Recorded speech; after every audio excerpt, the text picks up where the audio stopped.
el presagio de un Armagedón nuclear. Lo que estoy diciendo no es amarillismo, no es sensacionalismo, señores. Lo ha dicho nada menos que Alexander Dugin, el filósofo ruso, uno de los referentes, una voz que merece ser escuchada, entiendo yo. ¿Qué ha dicho el señor Alexander Dugin? Habla de la presencia de los F-16 en Ucrania y que esto, desgraciadamente, va a colocar al mundo en un estado crítico. Acá tengo, precisamente, gracias a la producción, la traducción que han hecho de lo que dijo Dugin, que creo yo es importante que lo escuchemos ahora mismo. Habla él de vigilar los F-16, que se convierten ya mismo en un reloj del fin del mundo. ¿Por qué? ¿Por qué diría algo como eso el señor Dugin? Lo que él dice es esto: el F-16 puede transportar una carga nuclear. Si la tiene o no, se desconoce de antemano. Pero al elevarlo al aire sobre el territorio de un conflicto directo en el que Rusia está involucrado, se activaría automáticamente el protocolo de amenaza nuclear. Rusia entonces vería esto como una amenaza severa. Incluso Alexander Dugin lo dice también, Sergei Lavrov, el canciller, lo acaba de advertir. Señores, es un momento crítico. El mundo observa con detenimiento lo que pasa en Europa, lo que pasa en Eurasia, mejor dicho.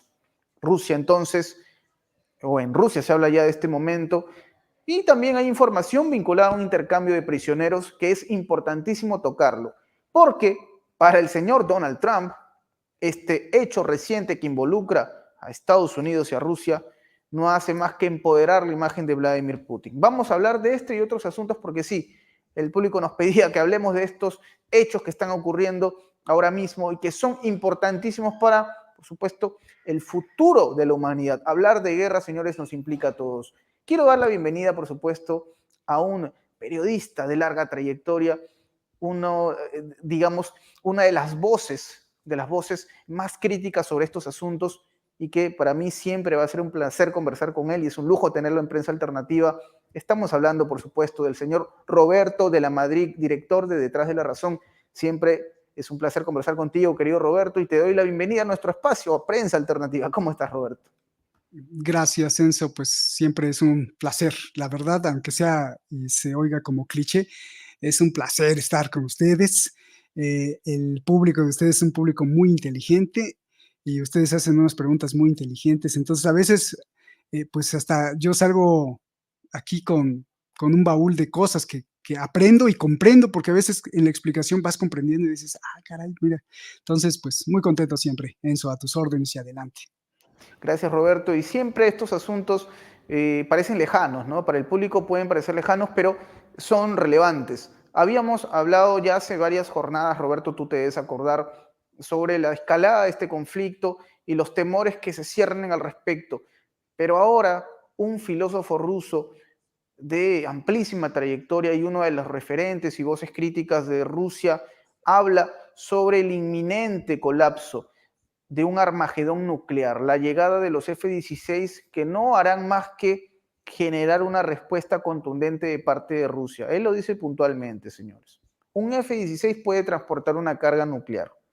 Desde esa mirada, Rusia podría activar su protocolo de amenaza nuclear. No olvidemos que en la Duma estatal rusa hace algunas semanas se debatía esta posibilidad, que el protocolo de amenaza nuclear tenga una respuesta más inmediata.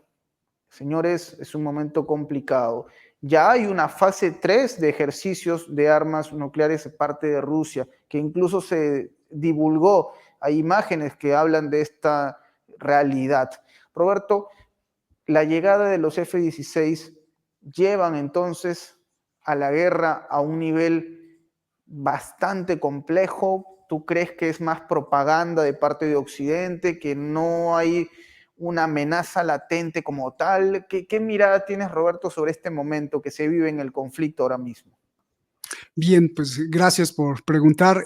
Tres puntos, bueno, más bien tres eh, horizontes para analizar esta noticia, como siempre tratamos de hacerlo aquí en Prensa Alternativa, el canal de ustedes.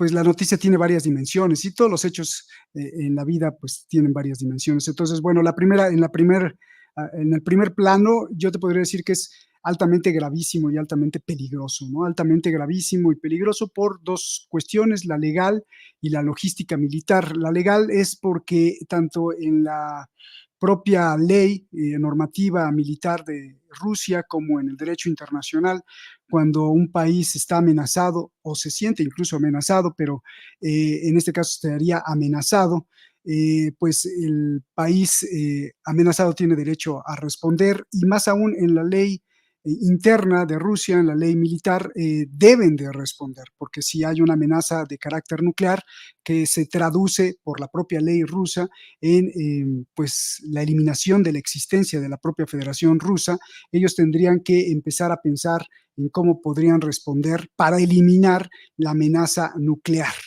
Me parece que es gravísimo para el mundo, me parece que es gravísimo sobre todo para las partes involucradas, los millones de ucranianos y los millones y millones de rusos, pueblo que no tenga nada que decidir en las cuestiones ni militares ni de la política, pues ellos finalmente pagarían los platos rotos y después pues la nube nuclear afectaría sin duda a todo el mundo en caso de un ataque. Me parece gravísimo porque además incrementa, o es un paso más y un paso, un escalón más, pero no un escalón como comúnmente estamos acostumbrados, sino porque va subiendo de tensión y tensión el conflicto entre Rusia y la OTAN, sino que este es un escalón diferente, es un escalón rojo, es un escalón atómico. Entonces, pues aún me parece más grave, sobre todo para todos los compañeros europeos y todos los, pues todo el pueblo europeo que mira pues con incertidumbre y desesperanza, porque la mayoría de los pueblos europeos pues, no pueden hacer absolutamente nada. Sí pueden manifestarse ferozmente en las calles, pero muchos no lo hacen para detener a sus gobiernos y un gobierno, pues, un gobierno europeo, de la Unión Europea, empecinado en que la paz se soluciona con la guerra, ¿no? Entonces, pues sí, todos estos puntos en el primer plano me parecen verdaderamente atroces y podrían conducir a un pensamiento apocalíptico de tipo Armagedón, porque efectivamente sería como el escuchar el tic-tac, tic-tac, tic-tac de un reloj que se acerca a la medianoche, en donde la medianoche, como el reloj nuclear de los atómicos científicos, pues establece el fin de la raza humana. Bien, sí, me parece grave a primera instancia. En el segundo plano, que yo lo ubicaría más en el plano de la interpretación pragmática o de la real política o de una exégesis de los hechos, me parecería que no hay peligro. Entonces ahí vas a decir, ay, ah, caray, ya saltaste a otro, parecería contradictorio. No, en el primer plano me parece muy peligroso, pero en el segundo plano, en donde me ubico en un análisis práctico, pragmático, a mí me parece que estas son simplemente alertas, como ya hemos escuchado desde hace varios años, o desde que empezó, más acá, desde que empezó el conflicto Ucrania-Rusia, el conflicto muy caliente, porque el conflicto lleva décadas, pero bueno, el que ya todos conocemos. Me parece que son alertas nada más, y alertas de que pues estamos viendo los movimientos, son parte de esta retórica muy agresiva de defensa, de decir, ojo, si tú me haces, yo te hago, pero no significa nada, simplemente significa que es parte de la retórica para no quedarse callado, para que el público interno y el externo sepan que están observándose los movimientos de ambos, de cada parte. Se une pues a las alertas que hace, por ejemplo, el expresidente Medvedev, que siempre ha sido mucho más fuerte en sus declaraciones que el propio Putin. Y, y creo que no va a pasar a una cuestión mayor. ¿Por qué? Vale, vamos a explicarlo del lado de la OTAN. Los F-16 efectivamente sí pueden traer cargas nucleares o pueden tener misiles que lleven cabezas nucleares. efectivamente sí, y probablemente los estadounidenses o los de la OTAN estén preparando también para subir en caso de que se necesite cargas nucleares. Sin embargo, no creo que las utilicen porque Estados Unidos y la OTAN saben que si suben cargas nucleares, entonces se va a activar los códigos de Rusia para deshacer la amenaza nuclear y esto se convierte ya no en la tercera guerra mundial, se convierte en la guerra nuclear, ¿no? Que es una cuestión que no quiere ni Rusia ni Estados Unidos. Entonces, lo veo poco probable. Dos, los F-16 están ahí como un medio para apoyar a Zelensky a que gane la batalla, pero la batalla pequeña, la batalla chiquita entre la OTAN y Rusia. No creo que los carguen de cargas nucleares. Tres, Rusia no está seguro, solo alerta de que estos pueden llevar cargas nucleares, pero no necesariamente ni lo ha comprobado ni ha presentado pruebas y todavía ni siquiera han salido al aire, o sea, volando con las cargas nucleares. Entonces, de ahí, de este dicho a que se presenten las cargas nucleares, bueno, pues yo creo que va a pasar bastante tiempo para que veamos un F-16 con cargas nucleares, lo cual significaría como que ya el primer jinete del apocalipsis, ¿no? Cuatro, yo creo que Estados Unidos sabe perfectamente, aunque no los envía a Estados Unidos, sino que ya hay otros mercenarios de F-16 como Dinamarca, que para manejar un F-16 se necesita por lo menos un entrenamiento y una continuidad de 2 años. 6 meses dicen que, bueno, pues puedes ya levantarlo, pero por lo menos para ser un piloto con mucha pericia sería en 2 años, ¿no? No creo que dejen a los pilotos ucranianos pilotear un F-16 y con cargas nucleares. Entonces, las cosas no son tan fáciles. Yo lo veo muy, muy complejo, ¿no? Estas son los dos análisis en dos planos diferentes. Y la parte crítica sobre este mismo tema sería que la crítica ahora le tocaría a Putin. Si quieres empezamos con Estados Unidos y la OTAN. La crítica para Estados Unidos y la OTAN es que los señores no quieren paz, los señores lejos de llamar a un acuerdo con Putin y decirle, oye, mira, en lugar de mandar F-16 y más armas a Zelensky, vamos a sentarnos, tú y yo, y vamos a arreglar esto, porque pues está de por medio la vida de muchos, dejemos de lado si son nazis o no son nazis, dejemos de lado si te pertenece el territorio o no, si le pertenece a Zelensky, no. Vamos a arreglar esto porque hay muchas vidas. Entonces, la crítica total que vengo denunciando desde que empezó esto y desde antes, desde el 2014, es que Europa, en su Unión Europea, y Estados Unidos, vía Pentágono y vía la OTAN, que son dos vías diferentes, no quieren paz y les encanta la guerra. Ya lo hemos tratado aquí por muchas razones, entre ellas pues el lobby de armas, entre ellas las ganancias, entre ellas la desestabilización, entre ellas el cercar a Rusia, entre todas las razones que ya hemos hablado aquí en este programa. Entonces la crítica de Estados Unidos pues es implacable, ¿no? Ahora, le toca un poco a Putin la crítica porque si te fijas, desde que empieza este conflicto caliente Ucrania-Rusia, Rusia-Ucrania, tanto de Putin como de su equipo, como del círculo conjunto, como en este caso Dugin o Medvedev, que hablan a título personal y que son figuras muy importantes.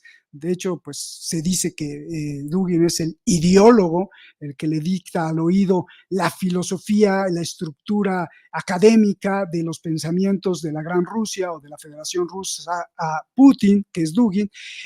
Creo que tanto el círculo cercano como su propio equipo solo se la han pasado con una retórica y no han hecho nada implacable y han permitido que los hipócritas de la OTAN y los hipócritas de Estados Unidos hayan ido avanzando poquito a poquito en cosas que no se deberían de permitir. Primero, ellos dijeron que se tomaría como un acto de guerra, que se tomaría como un insulto, que podrían responder inmediatamente. Si te acuerdas desde el principio, el envío de armas cuando se barajaba el envío de armas a Zelensky. Bueno, pues se le envió armas a Zelensky. Bueno, ahora vamos a enviarle los no sé qué o los tanques, ¿no? Esto significa que es un acto y es y vamos a incluso a ir al lugar de los proveedores y los podríamos atacar, pero no pasa nada. Y entonces ahora ya vemos que van a llegar los F-16 y lo único que está pasando es que se alarga el conflicto. Con todo lo que le ha dado Estados Unidos y la OTAN a Ucrania, lo único que ha provocado es que ni gane Ucrania ni gane Rusia, sino que se alargue la sangre. Y me parece que la retórica que ha aplicado Rusia le falta acción en el campo de batalla, le falta realizarse. Ese sueño retórico le falta ser de carne y hueso y decirle no. Si nosotros dijimos que no permitiríamos que llegaran esas armas, pues lo vamos a cumplir. Si nosotros dijimos que no permitiríamos que llegaran los F-16, lo vamos a cumplir. Sin embargo, pasa el tiempo y bueno, pues le dan un paso más, le dan un paso más. Sé que pues tampoco pueden ser tan implacables y destruir los F-16 antes de que salgan, porque entonces sería ya un ataque directo a la OTAN y entonces pues entrarían en conflicto. Sin embargo, creo que Rusia debería de cumplir un poco más esas palabras que dice. Habría defensores de Rusia que dicen, no, Roberto, pues es que ¿cómo le pides eso? Eso implicaría de lleno entrar a la Tercera Guerra Mundial. Sí, pero desafortunadamente Biden y compañía, aliados de Estados Unidos, no entienden si no es que con algo más fuerte. Ese es mi análisis de esto, Enzo. Claro que sí, Roberto. Y acá es donde yo quisiera entrar a un punto. A ver, poniéndonos un poco del lado de Vladimir Putin, que entiendo, ahora mismo yo pensaría, ¿no?, que debe ser muy complicado estar en su pellejo. Hay que reconocer lo complicado que ahora mismo se ha vuelto la realidad del contexto del conflicto. Pero tal vez vemos en Putin a alguien que intenta frenar la escalada. O sea, considerando los elementos que tú pones sobre la mesa, Roberto, ¿no? Y considerando también que del lado de Estados Unidos el mensaje sigue siendo incendiario. Vamos, Donald Trump es quizás la opción que se propone como capaz de frenar la guerra, capaz de al menos desviar la atención de Estados Unidos de Ucrania hacia otro frente, ¿no?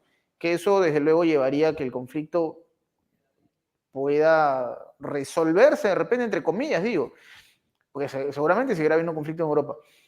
Pero ¿no será que este Putin está haciendo o está cumpliendo con esta necesidad también de generar ya un freno definitivo? Porque claro, tú mencionabas, por ejemplo, a otros personajes que han sido más ácidos en su retórica, como Dmitry Medvedev. Y yo no sé ahora mismo si es que el gobierno ruso estuviese al mando de Medvedev, esto escalaría. No lo sabemos, eso es algo ambiguo, no podemos decirlo. Pero considerando el rol que cumple Vladimir Putin, es que tenemos a un mandatario que está haciendo hasta lo imposible por frenar esta escalada. Yo le agregaría un punto más. Sí, definitivamente lo que dices, coincido, Enzo, pero además, no solo frenar la escalada, sino frenar la escalada interna. Es cada día más una presión total contra Vladimir Putin del círculo duro, tanto de militares como de ultranacionalistas, empresarios que apoyan a Putin y que lo han apoyado, pero que ahora le exigen que sea totalmente implacable y que castigue con severidad. Entonces tiene creo que dos frentes muy importantes y que significan Armagedón, guerra. Por un lado, el avance de la OTAN y de Estados Unidos con su intención totalmente incendiaria de no querer paz, y por el otro lado un frente interno de un grupo de personas muy poderosas en Rusia que le exigen, que lo apoyan, pero que le exigen que sea mucho más duro. Entonces está tratando de conciliar estas dos partes para que no haya, porque él lo sabe y es muy inteligente, él sabe que cualquier error incluso de cálculo podría derivarse en una tercera guerra o lo más importante, en una guerra nuclear. Sí, por el otro lado también te iba a decir que yo veo muy confiado a Putin en sus fuerzas aéreas, en sus fuerzas militares, Y lo dijo, esto ya lo hicieron hace unos meses sobre la amenaza de los F-16 y dijo que, o dejó entrever que pues los F-16, igual que algunos tanques de guerra que mandaron, iban a terminar calcinados. Entonces, bueno, pues eso nos da un poco la confianza de que probablemente tendrían que usar armas mejores que los F-16 que las tiene Rusia. Ojo, Estados Unidos no está enviando los mejores aviones que no son los F-16, entonces podrían usar algo mejor que los F-16 y esos F-16 pues no tendrían éxito ni en el ataque convencional ni en el ataque nuclear. Así que pues también habría que leer esas palabras de Putin de que no nos preocupemos porque ellos tienen pues su as siempre bajo la manga, esta Claro. capacidad técnica y de estrategia militar que va pues muy de vanguardia y que podría frenar la intención de los F-16. Yo lo que más veo es que esto solo alarga el conflicto, más muertes de seres humanos. ¿Por qué? Porque ni le dan la estocada final a Zelensky, ni permiten que Rusia gane, ni mucho menos que Ucrania gane, ¿no?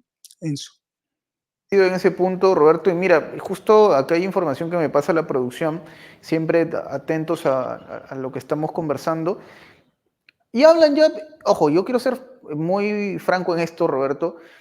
Normalmente yo suelo tener cierta suspicacia cuando veo encuestadoras, veo informes, estudios que tienen que ver con la opinión de la gente, porque entiendo es algo manipulable. Pero esta información viene de la propia Ucrania y es muy llamativo y quiero compartirlo contigo y con el público. Mm. Un informe del Instituto Internacional de Sociología de Kiev, que, hay que decirlo, financiado por una cooperación de Estados Unidos y Suecia. Pero hablan de un punto muy interesante. Según un informe que han realizado, una encuesta que han hecho al público ucraniano, casi el 60% de ucranianos piden ya, por favor, negocien con Rusia, negocien con el señor Vladimir Putin. No quieren más conflicto. No quieren más conflicto. Esta información, insisto, es una encuesta, hay que tomarlo con pinzas porque sabemos que los números son maniobrables, tú sabes esto mucho mejor que yo seguramente, que es una práctica que se puede ejecutar, pero hablan ya de una negativa de parte de Ucrania o de los ucranianos de sostener este conflicto. ¿Esto qué significa? Un baldazo de agua fría para Volodymyr Zelensky, un cierto empujón, si se quiere, para que ya de una vez se pueda dialogar con Rusia. Hace algunas semanas, Roberto, tú lo debes recordar, el propio Zelensky lo reconoció, que era muy probable que por la fuerza Ucrania no pudiese recuperar cierto territorio y que tal vez la vía diplomática sería la más lúcida, correcta, concreta. Pero esta información que aparece y que ha sido divulgada por el medio, la agencia EFE, nada menos, ¿eh? Nos habla ya de un descontento y nos habla también de una fragilidad de la sociedad ucraniana respecto al conflicto. Porque claro, lo que busca Ucrania es seguir enrolando civiles para que vayan a combatir. Pero con estos números, lo que te demuestra es que lo último que quieren ellos es portar un arma o un rifle y salir a batallar, ¿no? Que lo que les importa ahora más que nunca, por encima del sueño de la OTAN y de Occidente, es paz. ¿Qué mirada tienes sobre esto, Roberto? Pues que ya lo habíamos hablado en tu programa hace algunos programas, que dijimos, uno, que la mayoría de los seres humanos en la Tierra no quiere guerra. La mayoría de los seres humanos en cualquier sociedad, en cualquier pueblo, en cualquier país, no quiere guerra.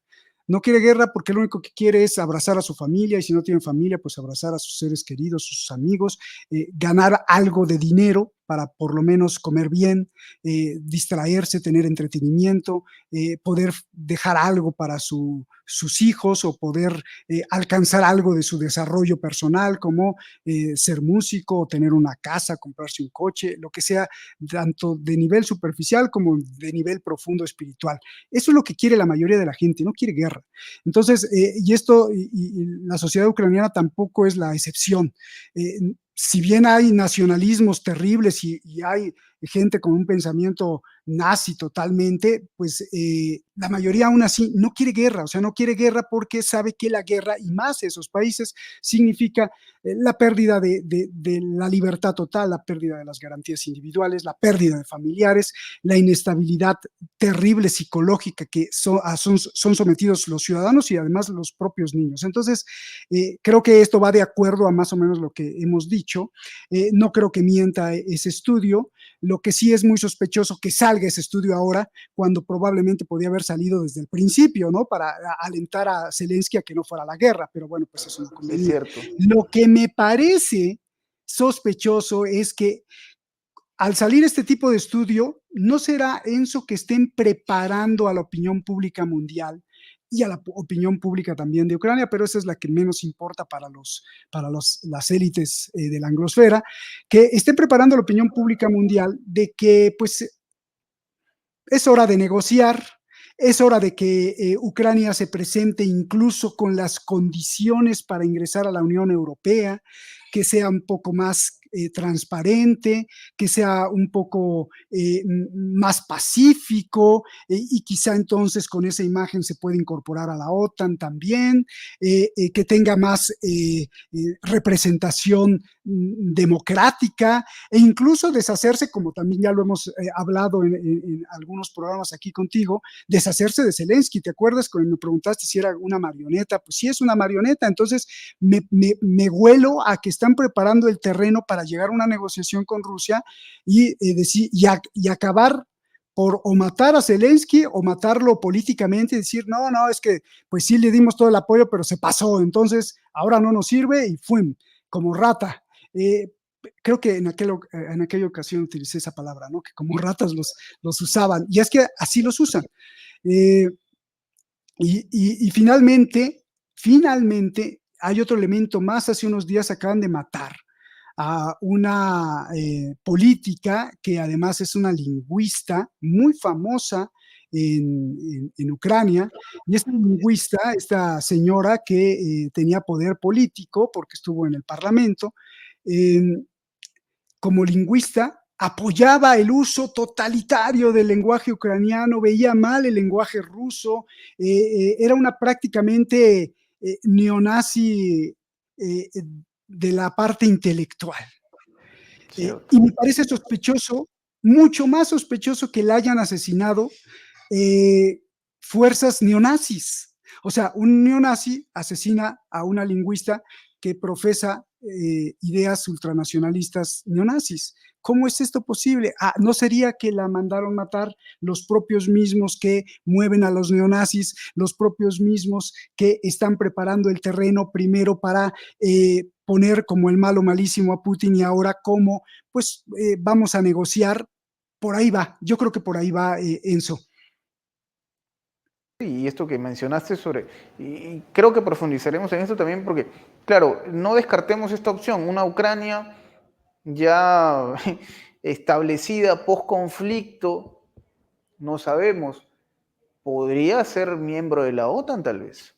Primero la No, negociación, primero primero la la negociación. negociación, primero Claro, la entonces negociación. Entonces, probablemente estén preparando el terreno de la negociación. Y mira sí, qué bonito suena que el plan de J.D. Vance y Donald Trump para la conciliación y paz en Ucrania es, por ahí va, ceder los territorios que Rusia ya tiene en su poder, llegar a una negociación de paz en el sentido de que Trump no quiere darle ni un dólar a Zelensky de armas, protección siempre y cuando cumplan con ciertos requisitos, como es la preponderancia de negocios con Estados Unidos. O sea, qué curioso que se va preparando todo. Entonces puede ser que sí. Vamos a verlo después de las elecciones en Estados Unidos y probablemente vamos a decir, mira, Enzo, tenías razón.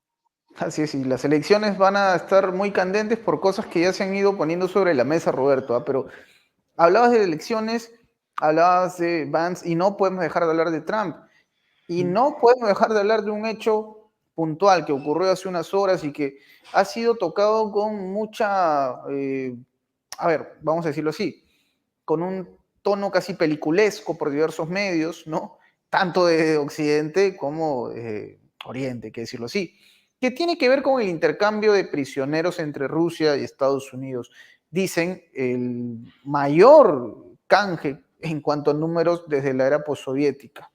Un hecho que para algunos, desde la OTAN, por ejemplo, responde al éxito de la alianza. Ellos dicen, lo dijo Jens Stoltenberg, esto es fruto del trabajo coordinado de los miembros. Donald Trump no se come el cuento y por el contrario, y nuevamente se pone en contra de lo que menciona la alianza, dice, para nada, esto no es un triunfo de la OTAN, no es un triunfo de Biden, esto es un triunfo de Vladimir Putin, lo dice Donald Trump. Él dice, menciona, lo que ha demostrado Joe Biden luego de aceptar este canje y aceptar las condiciones propuestas por Putin es debilidad. Ha hecho ver a Estados Unidos más débil que nunca. Vladimir Putin, por el contrario, sale fortalecido, porque no solamente, digamos, se ve en él un mandatario, y esto lo citaban algunos especialistas, expertos que hablaban del tema, no solamente se ve en él a un líder capaz de que haga prevalecer el diálogo, ¿no? Sino también a una persona que no se deja someter por Estados Unidos. Para Trump ha sido un error garrafal la decisión tomada por la administración Biden, el acceder a este canje de prisioneros. Y él dice, ha hecho ver a Putin mucho más fuerte de lo que ya se ve hasta el momento. Hace poco también, tú recordarás, Roberto, Trump le dijo a Volodymyr Zelensky en un tono muy escueto, ten cuidado con Rusia, no te olvides que han sido ellos los que eliminaron y acabaron con la guerra y acabaron con Adolf, ¿no? Adolf, ya sabemos quién, el de los bigotes. Entonces, Trump empieza a hacer mucho eco de esto. Habla de una victoria de Putin. ¿Qué mirada tienes, Roberto, sobre estos acontecimientos? Se habla del canje de prisioneros. ¿Quién sale ganando aquí? Hay mucha propaganda de por medio. ¿Cómo lo ves tú? Bueno, pues siempre todo el mundo podría tener razón, ¿no? Claro que si le damos la razón a Trump, que estaría bien también, pues el abusivo de un convenio, de un trato justo, pues sería Putin, porque entonces no fue justo el trato. No, yo creo que va mucho más allá de cualquier cosa de estas. Mira, vamos a analizarlo en esta ocasión en tres niveles. Y antes de entrar al análisis, mi reflexión, yo creo que pues quienes salieron ganando fueron los seres humanos que llegaron a suelo ruso y los que llegaron a suelo estadounidense, ¿no? Porque independientemente si son malos o son muy malos o son muy criminales o no son criminales, finalmente son seres humanos y el abrazo o el regreso a casa o el estar con los suyos o con las raíces de donde eran, pues es algo bonito, ¿no? Para cualquiera de las dos partes, ¿no? O sea, yo ver a un ruso llegando a Rusia y abrazando su suelo, bueno, pues padrísimo, y a un estadounidense llegando a Estados Unidos después de estar encarcelado, después de estar detenido, pues en ambos casos creo que ahí habría que darle un abrazo a la humanidad, decir, bueno, una sonrisa para esos que regresaron, ¿no? Bien. Independientemente si son culpables o no, bueno, pues eso no nos toca a nosotros como, porque no somos jueces penales. Bien. Pasando eso, sí, son tres cosas o tres planos para el análisis. El primero es electoral. Entonces, creo que del lado de Biden estaba cocinando esto y justamente le sirve algo un poco así como lo que pasó como el principal narco del mundo la semana pasada, que fue capturado, el Mayo Zambada.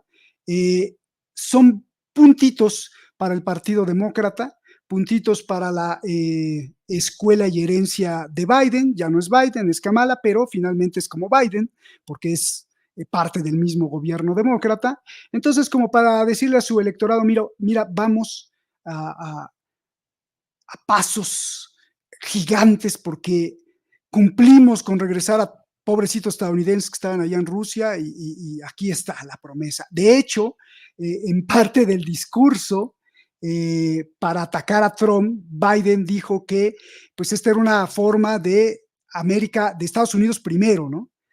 Y una forma real, Estados Unidos primero, porque pues los estadounidenses que están afuera hay que regresarlos, ¿no? Entonces, pues fue una forma de atacar a Trump. también diciéndole, mira, es Estados Unidos primero y además qué bueno es tener amigos porque tú, Trump, a todos los tratas como enemigos o como rivales a eliminar si no se ponen de acuerdo en los negocios. Entonces, pues esa fue parte de una estrategia electoral, creo yo, que lo estuvieron cocinando y no lo aceleraron hasta el punto de que por aquí había que liberar o hacer este intercambio de presos. Por el lado de Trump, también me parece que las reacciones son electorales. El hacer o el manifestar que Putin es el malvado, el abusivo, que abusó de este convenio, que fue el que ganó en este trato que no fue justo para Estados Unidos, sino injusto para Estados Unidos, y fue una victoria para Vladimir Putin, pues me parece que es una estrategia más que todo electoral de decir, mira, no voten por Biden, no voten por su hija Kamala, su hija política, digamos, no voten por los demócratas, voten por mí porque yo sí sé hacer negocios. Yo sí sé poner los puntos sobre las IES y a mí no me van, como se dice en México, a bailar en un negocio porque yo gano primero y si yo gano primero y como presidente de Estados Unidos gana primero. Entonces creo que es una estrategia completamente electoral porque ni el propio Trump sabría si es justo o es injusto.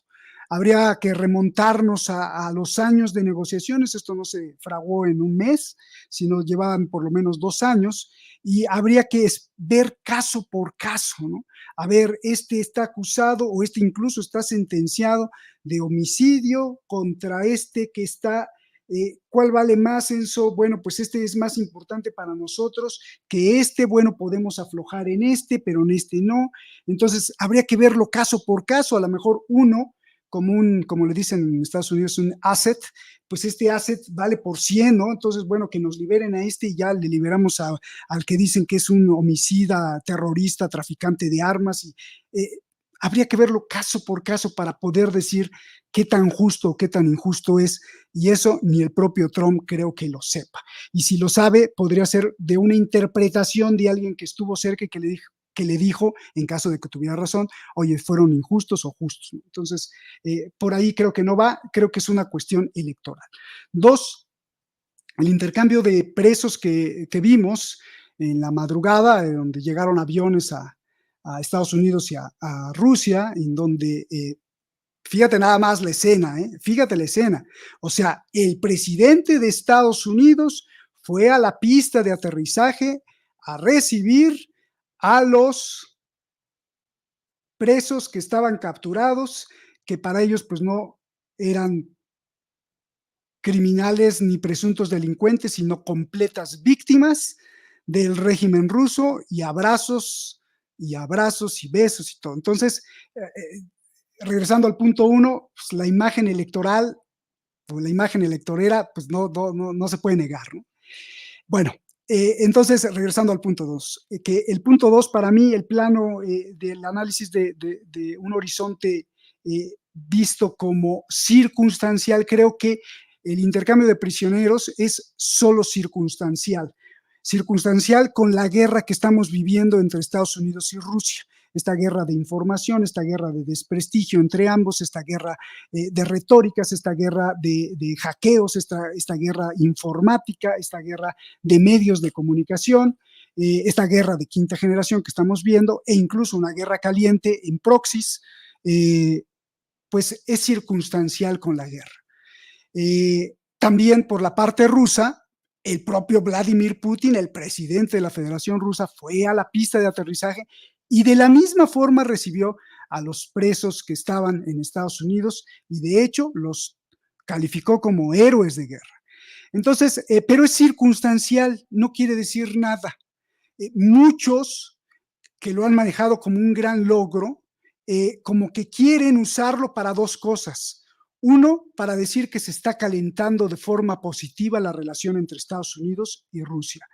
Otros, para decir que esto podría ser o podría enfriar más las cosas porque no fue justo, porque fue injusto, porque no sé qué, porque faltaron unos, otros no fueron contemplados.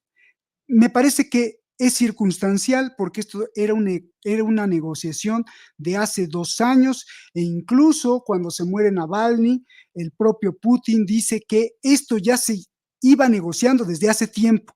Entonces, lo que vemos ahora en cuanto si es que van a ser amigos otra vez Rusia y Estados Unidos, o se va, es meramente circunstancial con lo de la guerra. Que se pueda usar para fines electorales, bien. Que se pueda usar para fines estratégicos de esta guerra híbrida, también, pero es el resultado de una negociación intensa. Y esto nos manda a la parte número 3, que sirve como leña para lo que quieras. Para los que son pro Putin, pues para calentar la situación a favor de Moscú. Para los que son pro Estados Unidos, pues para calentar la situación a favor de Estados Unidos. Mira el logro que tenemos, la primera o la más grande o el más grande intercambio de prisioneros desde la Guerra Fría, y bueno, una fiesta de la libertad de Estados Unidos, pero pues me parece que son puras patrañas, porque es el resultado de una negociación que le convenía a los dos y no quiere significar nada. Y si fuera así, dejan, por ejemplo, dejan varios estadounidenses en Rusia que no fueron contemplados. Está simplemente la mujer que trabajaba en un spa en Los Ángeles y que fue capturada en Rusia porque fue acusada de estar recaudando fondos o dinero para la guerra en Ucrania. Esa pues no se la trajeron, ¿no? Y así hay muchos otros estadounidenses que dijeron, oye, ¿y a mí qué, no? ¿Por qué no me llevan, no? Pues no. Entonces, no guiarse por esas retóricas me parece muy importante, no para nosotros, sino para el pueblo estadounidense, que también nos ve mucho, de no se dejen guiar ni por la retórica de Trump ni por la propaganda de Biden, porque esto es más circunstancial, que coincide con la guerra que se vive tanto en Estados Unidos entre demócratas y republicanos, como entre la OTAN y Rusia. Enzo. Igual no deja de ser llamativo, Roberto, y tú lo mencionas, coincidimos en ese punto, la propaganda que sale de por medio, no deja de ser llamativo ver a Kamala Harris, entre las personas que fueron a recibir a los, ya no se les puede considerar ahora mismo prisioneros, ¿no? Pero que definitivamente buscaban réditos, es muy probable. Pero Kamala Harris, Roberto, para concluir esta conversación que ha estado fenomenal, me gustaría precisamente que hagamos o que nos des una mirada sobre este personaje Kamala Harris, porque ya a estas alturas se puede decir que, salvo ocurra una catástrofe, considerando que alcanzó el número de delegados correspondientes, Kamala Harris será la candidata de cara a las elecciones de noviembre, a la convención que llegará en un par de semanas y días en el ala demócrata. Tendría seguramente ya el nombramiento de Kamala Harris oficialmente como la postulante, ¿no?, a las elecciones. ¿Qué te deja Kamala Harris de cara a esta recta final, si se quiere? Se vienen meses intensos. ¿Qué mirada tienes sobre Kamala Harris, Roberto? Bien, antes quería agregar una cosa para algún defensor de Donald Trump que nos esté viendo, que diga, no, Roberto, estás equivocado porque sí tiene razón Donald Trump. Comprendo a Donald Trump en caso de que Donald Trump no esté usando esto como estrategia electoral y lo esté usando nada más así por lo que se enteró. Comprendo que diga que es injusto porque la mayoría de los rusos liberados, o sea, la mayoría de los que liberó Estados Unidos, pues son como más peligrosos, entre comillas, traficantes de armas, asesinos, ya incluso sentenciados, procesados y enjuiciados. Y por la parte rusa, los estadounidenses u occidentales que liberaron no son, entre comillas, tan peligrosos y incluso ni siquiera estaban sentenciados ni juzgados, sino estaban como presuntos o ahí en carácter de prevención. Entiendo esa postura por si hay alguien que defienda a Trump, pero regresando al principio, habría que ver qué tanto valen como asset, como un recurso que pues si bien no está procesado, pero es un gran criminal porque es un super mega espía, o que es un gran terrorista, pues en realidad a lo mejor ni lo fue porque no traficó. Entonces habría que revisar caso por caso. Entendería a los pro-trumpistas que defiendan a Trump con ese argumento, pero el argumento es como muy simple, o en la primera capa de interpretación habría que ver más allá. Dicho esto, pues ahora sí vamos con Kamala. Kamala, yo creo que creo que te comenté esta anécdota. Uno de los presentadores de RT en Estados Unidos, Rick Sánchez, que seguramente lo conoces, me entrevistó a principios de año y me dijo que qué opinaba de Biden y Kamala Harris y su enfrentamiento electoral con Trump. Y había de hecho él citado a un periodista que decían que estaban por destituir a Biden para que entrara al relevo otro, pero que hasta el final lo iban a dejar. Me parece que por ahí, por ahí va el asunto. Yo dejé entrever que probablemente por los hechos hay un ala dentro de los demócratas que quieren que gane Donald Trump y que dejaron morir a Biden hasta el final con una imagen deplorable, decrépita de un pobre anciano que ya no sabe dónde está el baño siquiera, o si es Putin o Zelensky el que está en la sala, o no sabe qué.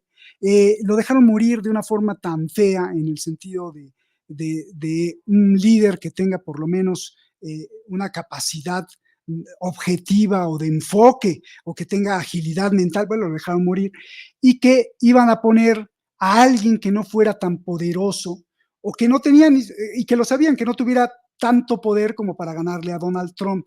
Creo que ese es Kamala Harris, y que Kamala también lo sabe, y que Kamala sabe que enfrenta pues una especie de rechazo del propio público demócrata, porque el propio Trump ya lo ha hecho saber, pero esto sale también de los demócratas, que es una verdadera mentirosa, que encubrió a Biden, porque en los últimos meses que se le criticaba la salud mental a Biden, era la propia Kamala que salía a decir, no, no saben ustedes, yo la vi en varias entrevistas, decir cómo en la oficina oval el presidente tenía una lucidez y ella tomaba nota y les hacía preguntas tremendas de un gran lobo de mar. Y entonces nos mintió y encubrió de que el presidente pues no estaba en condiciones para librar una batalla con Donald Trump. Entonces, empezando por ahí, siento que Kamala pues está puesta o que fue diseñado esto de alguna forma como para no tener una victoria absoluta por parte de los demócratas. Tiene la victoria absoluta en los delegados, ¿no?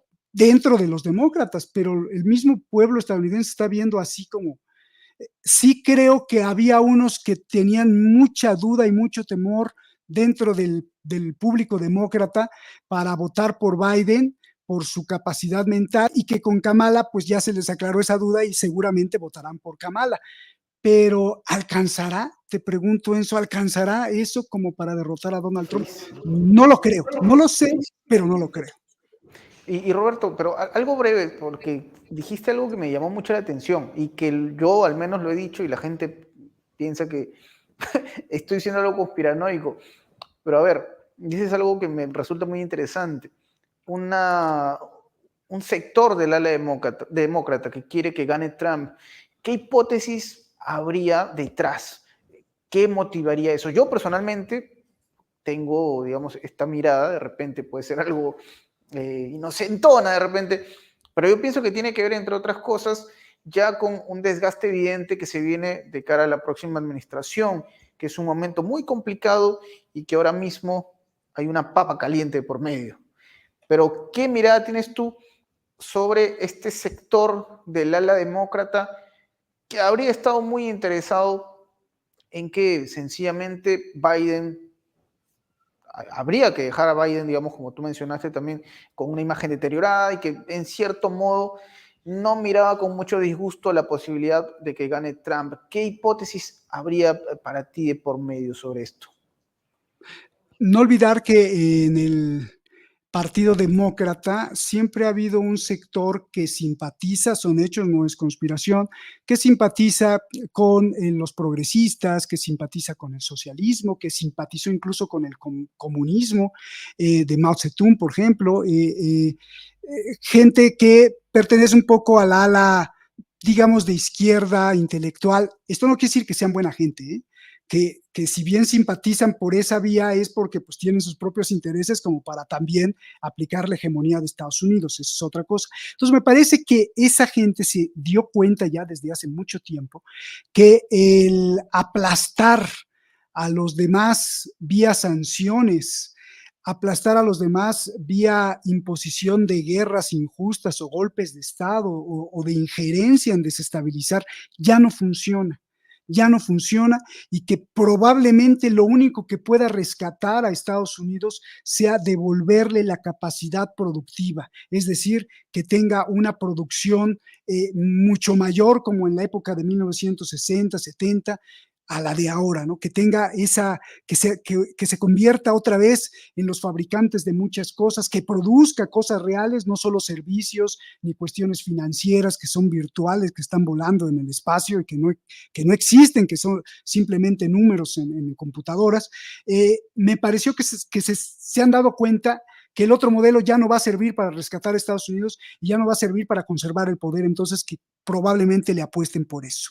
Esa sería mi hipótesis, habría que demostrarla y habría que convertirse en James Bond e ir a molestar a los del Pentágono y a la CIA que no nos van a dejar. Lo que sí podemos hacer es un análisis honesto con las limitaciones que estamos mencionando. Bueno, no lo sabemos a ciencia cierta, pero por hipótesis creo que podría ser muy plausible que esta gente se haya dado cuenta que ese modelo ya no funciona.